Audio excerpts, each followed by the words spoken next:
Let's talk about story ideas. Ideas are sacred in the world of telling stories. After all, what's a story without an interesting idea of which to base it around? Like a thrumming, neon-drenched power source, ideas are the essential chunk of energy and inspiration of which powers everything else. The idea is the seed of which grows characters, worlds, politics, magic, fantasy, horrors, epiphanies, love, and love's lost. Eventually a fully grown story might even sprout a piece of fruit on one of its many branches, which may then go on to seed and inspire a great many more stories. I make it sound somewhat magical, but it's really not. Sure, occasionally you'll stumble upon an idea so powerful it'll have your fingers shaking and your eyes dancing as you run to the keyboard to write it down, but for the most part, ideas are as commonplace as pissing.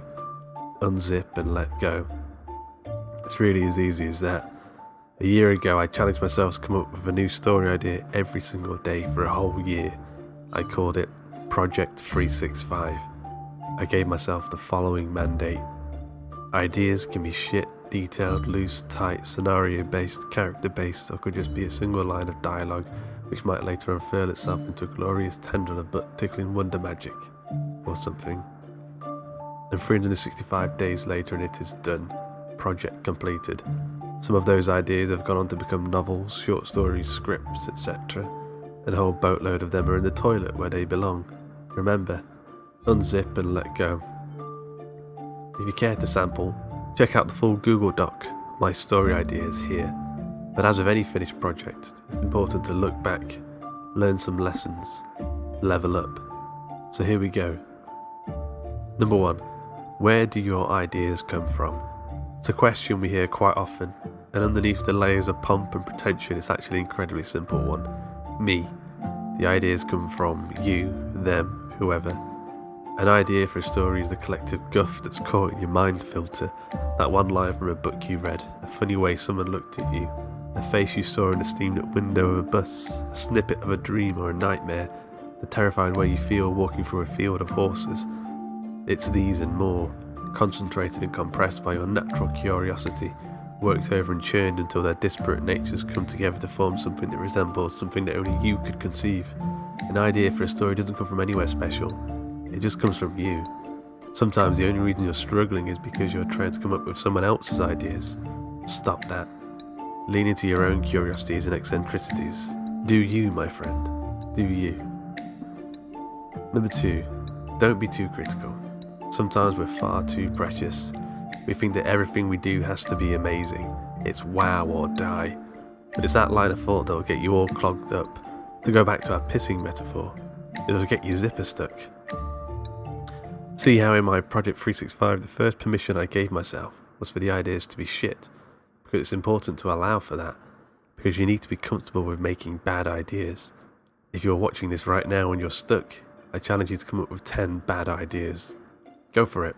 I bet you can't get through all of them without finding an idea with some merit to it, something that requires further exploration, because if you want to be good, you have to allow yourself to be bad. Number 3. Some ideas will repeat, and that's okay. A number of my ideas in my project were actually the same idea, in different dressings. Most of the time I didn't even see it. It's only in retrospect that I'm able to connect the dots. And it's usually these ideas that require further exploration because it's these concepts that I was naturally leaning towards. So what about you? What do you keep coming back to? What themes have been reappearing and refuse to die? For me, there are recurring themes of the father-son relationship, technology altering life, portals to other dimensions, talking animals, London and its history. But these are my natural themes, and these are for me to explore.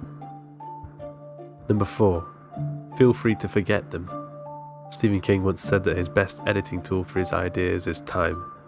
He said that time will allow him to forget the bad ideas and remember the good ones. John Lennon once said he wrote 10 song ideas a day and would never write them down, comfortable in the fact that he'd remember the best ones regardless. See, the good ideas will always come back, or never leave in the first place. Sometimes, and I'm guilty of this myself, we panic because we think if we don't do something with the idea right away, we'll lose it, or somebody else will take it, or simply happen upon it at the same time.